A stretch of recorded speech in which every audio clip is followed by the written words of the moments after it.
मुफ्ती तारिक मसूद के बयानात के लिए मुफ्ती साहब के ऑफिशियल चैनल मुफ्ती तारिक मसूद स्पीचेस को सब्सक्राइब करें। आप जब ज़मीन बेचेंगे तो शरीयत कहती है कि पहले किसका हक है?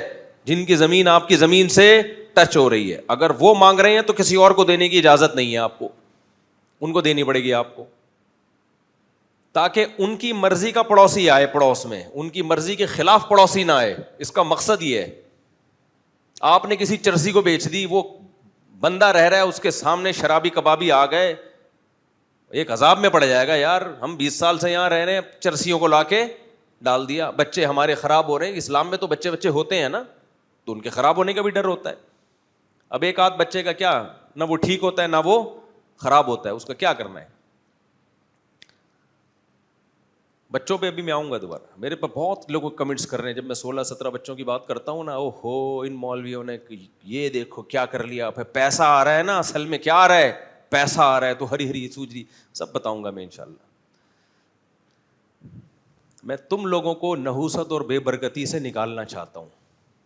समझते हो कि फैमिली प्लानिंग के चक्कर में अपने घरों की रौनक को ख़त्म मत करो। बार बार एक चीख रहा हूँ, बच्चे अजाब नहीं है, नेमत हैं, रहमत हैं, खुशियों का सबब बनते हैं, टेंशन का सबब नहीं बनते। पागलो, आपको नहीं कह रहा, आपके अलावा को जो नेट पे सुन रहे हैं, बल्कि उनको भी नहीं ना, उनके अलावा को। खैर ये तो मैं टॉपिक लेके चलता ही रहता हूँ। अभी तो मैं जल्दी से जो टॉपिक लेके चलना चाह रहा हूँ वो बात कंप्लीट हो जाए। तो शरीयत ने हक दिया किसको भाई? पड़ोसी को। बेशक कितने अच्छे रिश्तेदार आ रहे हों, लेकिन शरीयत क्या चाहती है भाई? किसके पास जाए मकान? पड़ोसी के पास जाए। इसमें एक हिकमत ये भी है कि इस्लाम में विरासत का निज़ाम है, जिससे जायदादें डिवाइड होकर छोटी हो जाती हैं। ज़मीनें डिवाइड होके क्या होती हैं? छोटी। अब देखो, अब्बा का इतने मरले की या इतने एकड़ पे ज़मीन थी खरबूजे की, जब वो बेटे बेटियों में डिवाइड होके जाएगी तो कोई भी खरबूजा उगाने के काबिल रहेगा नहीं, इतने इतने से खरबूजे पैदा होंगे। तो इसकी तलाफी के लिए शरीयत ने एक ऑल्टरनेट सिस्टम दे दिया। भाई ठीक है, डिवाइड तो होगी, लेकिन जब एक भाई ज़मीन बेचेगा तो उसको अपने पार्टनर से पूछे बगैर बेचने की इजाजत नहीं है। वो अपने पार्टनर को बेचेगा ताकि उसकी जमीन का स्पेस बढ़ जाए, किसी के काम तो आए ना। और वो मजबूर भी होगा बेचने पर, क्योंकि इतनी सी जमीन पे वो कुछ कर नहीं सकता।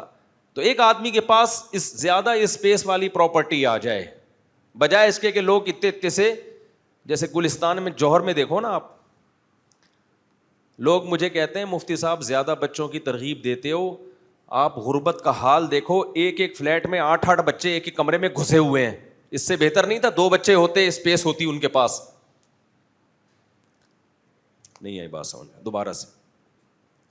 लोग कहते हैं भाई गरीब आदमी 8-8 10-10 बच्चे पैदा करेगा, रहने के लिए उस बेचारे के पास जगह है नहीं। गुलिस्तान जौहर के फ्लैटों में जाएं, इतने इतने से फ्लैट हैं, अपार्टमेंट हैं, एक एक कमरे में 6-6 बच्चे गरीबों के।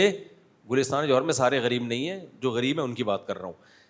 एक एक अपार्टमेंट में एक एक कमरे में 6-6 बच्चे घुसड़े हुए हैं। तो इससे बेहतर नहीं 2 बच्चे होते? जगह तो होती ना।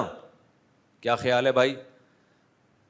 भाई हमने ये नहीं कहा कि एक कमरे में 8 बच्चों को घुसेड़ो आप, या आपका हेडिक है।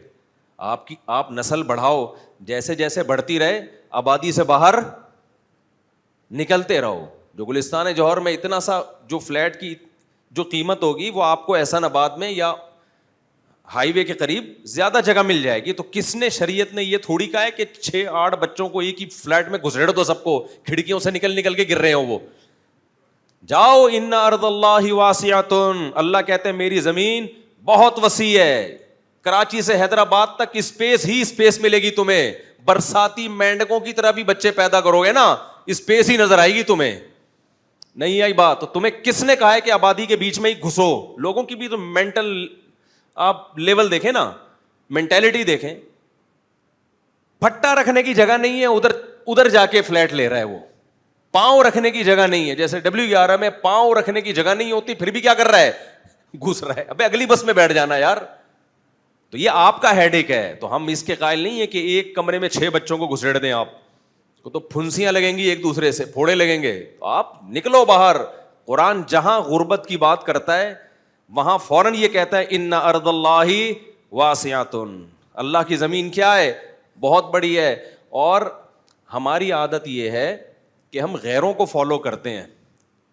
مولوی کوئی بات کہہ رہا ہو, کھوپڑی شریف میں نہیں آئے گی, گورا کہہ دے فوراً کھوپڑی میں آ جائے گی. ہم تو باہر ملکوں میں گئے ہیں, گورے ہم نے بہت سے لوگ دیکھے ہیں آبادی سے دور جا کے رہتے ہیں. وہ نہیں گھستے کہ جہاں کھچ کھچ کھچ لوگ بھرے ہوئے ادھر ہی, حالانکہ ان کی آبادی کیا ہوتی ہے, ایک گرل فرینڈ ہوگی, اس کا بھی کوئی بھروسہ نہیں ہے کب مارکیٹ سے شارٹ ہو جائے. اس گرل فرینڈ کو لے کر 1000 گز کی جگہ پہ رہ رہا ہوگا گورا, آبادی سے دور, 2 گھنٹے کی ڈرائیو پہ شہر آتا ہے. یہ ہمارے لیے ایک مصیبت بنی ہوئی ہے کہ سب جوڑیا بازار میں ہی گھسنا ہے سب نے. کھارا در کے فلیٹ جا کے دیکھو یار, انگریز سے پہلے کے فلیٹ ہیں وہ, ڈر لگتا ہے تمہارے 6 بچوں سمیت زمین پہ گر جائیں گے. تو وہاں پھر لوگ کہتے ہیں یہ دیکھو مفتی صاحب کہتے ہیں 6 8 بچے پیدا کرو, جگہ ہے نہیں.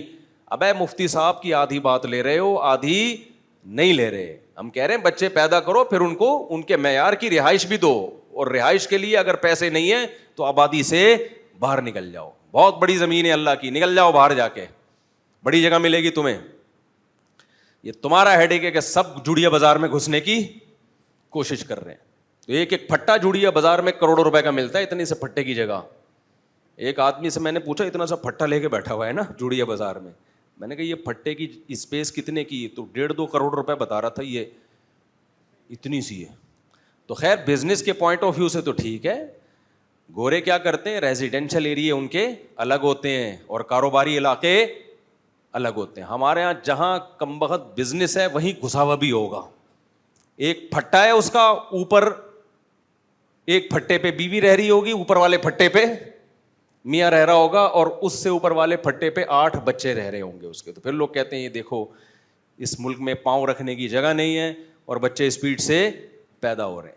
تو ہمارے جو 18 ماشاء اللہ بچے ہیں تو وہ ایک ہی کمرے میں نہیں ہیں, وہ 4 الگ الگ گھروں میں ہیں. سمجھتے ہو کہ نہیں سمجھتے؟ یہاں پر پھر وہ سوال ہوگا, ہر آدمی کے پاس 4 گھر کے پیسے نہیں ہوتے, تو ہمارے پاس بھی نہیں تھے, لیکن گھر ہمارے شروع سے ہی ہیں.